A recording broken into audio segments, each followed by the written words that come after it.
And now for something completely different.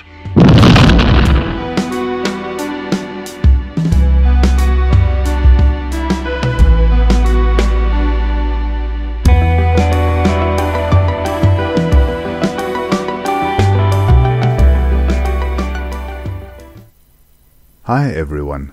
The 10th kit from Stash Mountain and the final one for this year is something a little different. It's a 1:48 scale model of the iconic Gloster Whittle by Arba models. This kit is not for the faint-hearted, and you are warned right off the bat that this is a resin and pewter kit and it's probably going to fight back. On the sunny side, well, this kit was a challenge. And I do love a challenge. It was a pretty accurate rendition of an iconic prototype aircraft which paved the way for modern jet fighters. The wings and fuselage have recessed panel lines which are sharp and clear. Everything fit together snugly and without too many problems. One has the option of building the aircraft as either the E28 or the E39 version. On the shady side, while the written instructions helped somewhat during the building and painting, there were no parts list or build diagrams to speak of. It took a bit of guesswork to figure out where everything went. The resin parts needed a lot of sanding and filling, as resin parts are prone to do. Working with pewter parts was a new experience for me, but I found the metal was surprisingly soft and could be sanded without much trouble. The metal parts were a bit difficult to paint though, and needed several coats before they looked correct. The Vacuformed Canopy was a challenge in itself, and even after a lot of manipulation, it was still not a very good fit. My biggest problem with the model was that it turned out to be a tail-sitter. There was no heads-up in the instructions alluding to this fact, and it only becomes apparent once the aircraft has been fully built up. But the whole model is pretty much solid resin, so I don't know where one would put any ballast anyway. I can't fault the kit too much, as it is well tooled and nicely detailed. I'll give it a rating of 3 golden ostrich eggs. It was fun to learn how to work with some of the bizarre materials which the model was made of, and also to discover some new techniques to meet the challenges presented by the kit. This is the first time I've built a model kit which comes with a disclaimer. This kit is definitely not suitable for children. In fact, I'm not too sure it was suitable for me. As I'd mentioned, the instructions were mostly a set of written tips, for assembling the kit with absolutely no diagrams relating to the individual parts. So, which part went where was a real head-scratcher. The illustrated painting details were a little better, but I eventually relied more on reference pictures when I painted the camo pattern. The wing assembly was all one part, and the surface detail was crisp and sharp. The rear fuselage was also well molded and had hardly any surface defects. Likewise, the cockpit and forward fuselage were virtually flawless and well detailed. On first inspection, I wasn't too sure where the smaller parts would go, but I knew that I would figure it out eventually. The designers of the kit had thoughtfully included a spare vacuformed canopy. I'm not sure if this was a good omen or a bad portent, but thankfully the plastic seemed fairly rigid. The pewter parts were the scariest. I had no idea how I was going to balance this heavy resin model on that flimsy set of metal landing gear.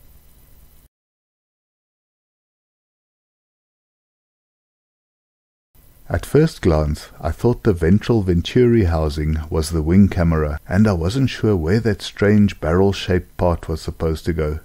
Spoiler alert, it goes up the Whittle's butt.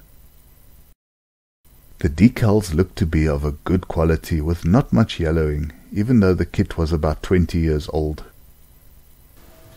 As always, the resin parts received a quick wash in some warm soapy water. I used the toothbrush to really scrub into those panel lines to make sure that all traces of the releasing agent were removed. I decided to use enamel paints exclusively on this kit, as I'd noticed that acrylics don't bond too well with resin surfaces. This was another first for me, as I'd never used enamel paints this extensively before. I brush painted the cockpit with a green color I had mixed up arbitrarily using reference pictures. The pewter parts were a bit of a challenge as they needed a lot of coats of paint to look good. I mixed the enamel paint with lacquer thinners, which meant that each coat dried a lot faster than I was led to believe. Around 30 minutes appeared to be ample waiting time between successive coats. The seat belts were accentuated with a lighter green, and I added a little more black detail to the buckles.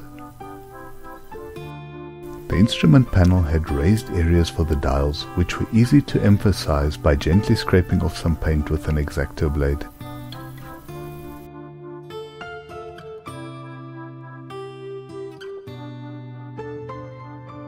After the paint had dried, I mixed up a batch of liquid steel epoxy adhesive. Using this, I glued in the pilot seat and the other cockpit details.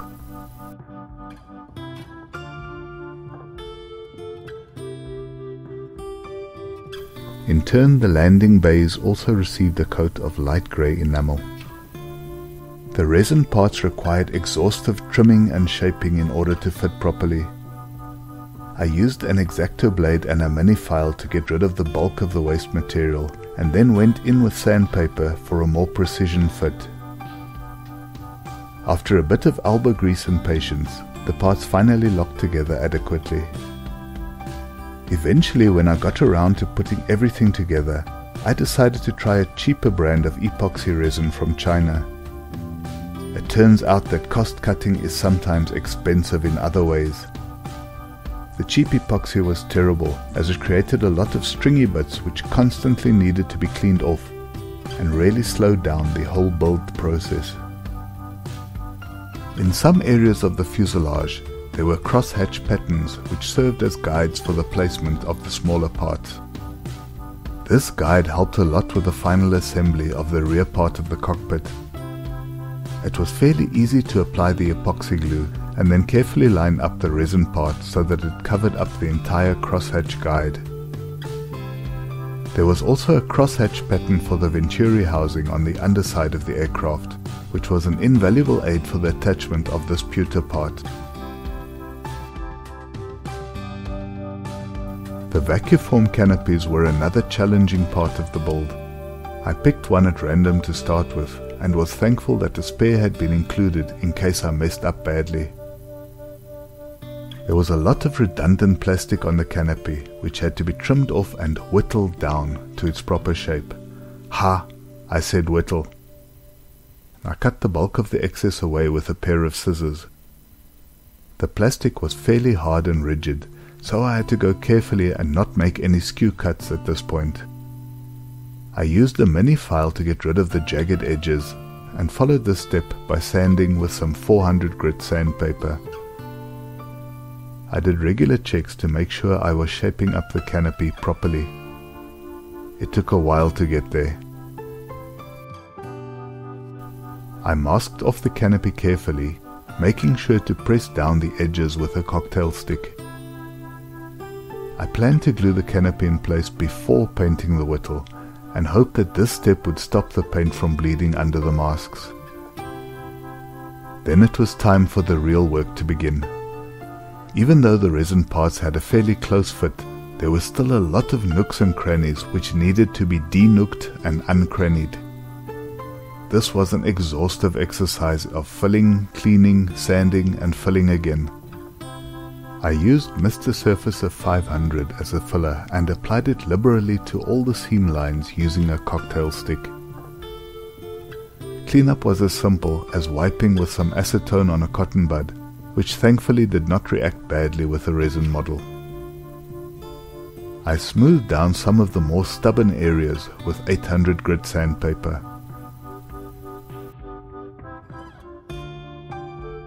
Afterwards, the surface of the resin looked quite glossy, and I was worried that the paint would lift from it. So I used some fine sandpaper to scuff up the surface very slightly in order to give the paint a better surface to adhere to. I glued the canopy to the fuselage using some canopy glue. That was a no-brainer.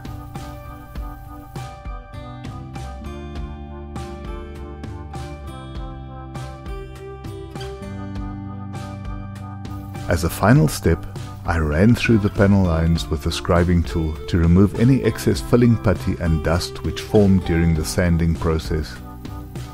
I tried to accentuate the rivets too, so that they would hopefully still be visible after a couple of layers of paint.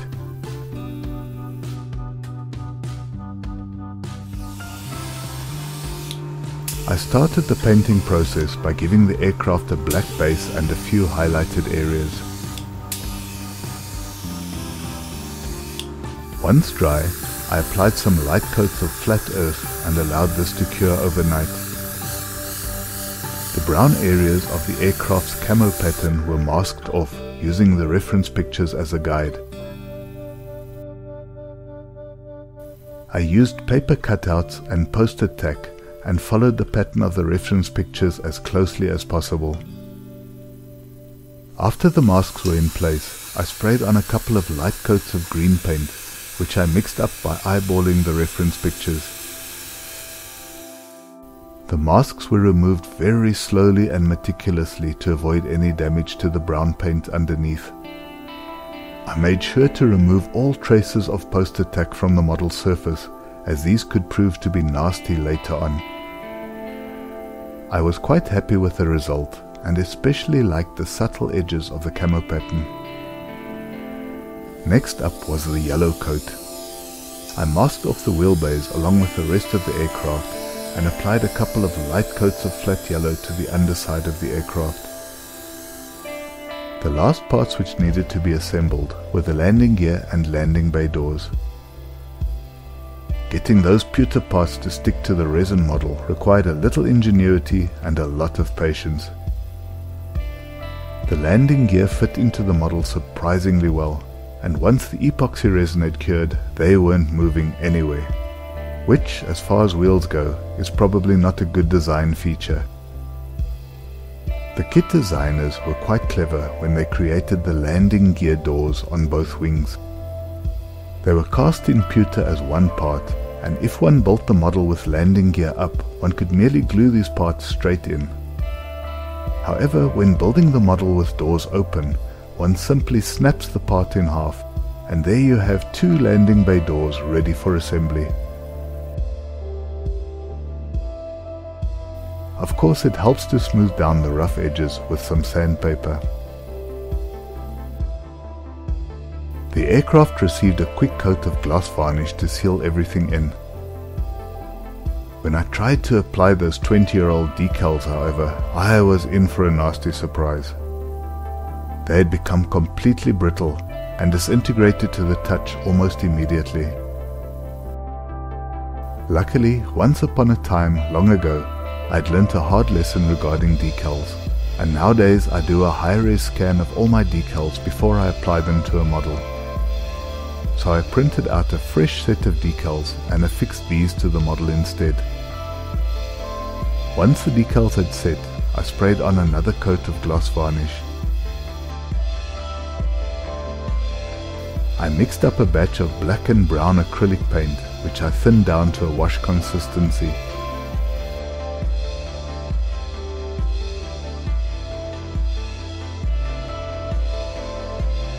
Using a fine paintbrush, I picked out the panel lines and rivets, mopping up the excess with a cotton bud.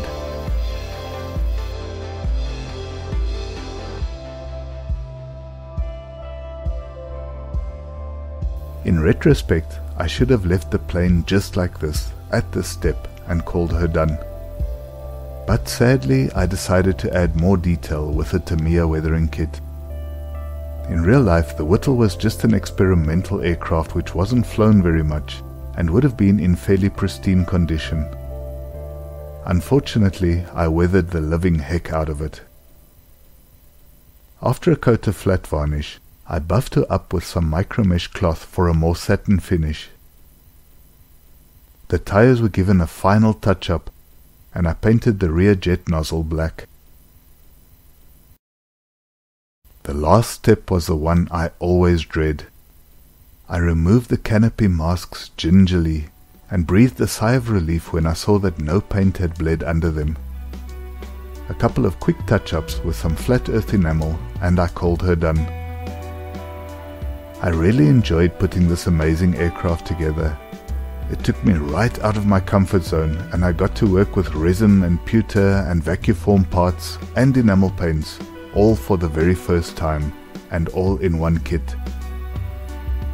So long and thanks for watching.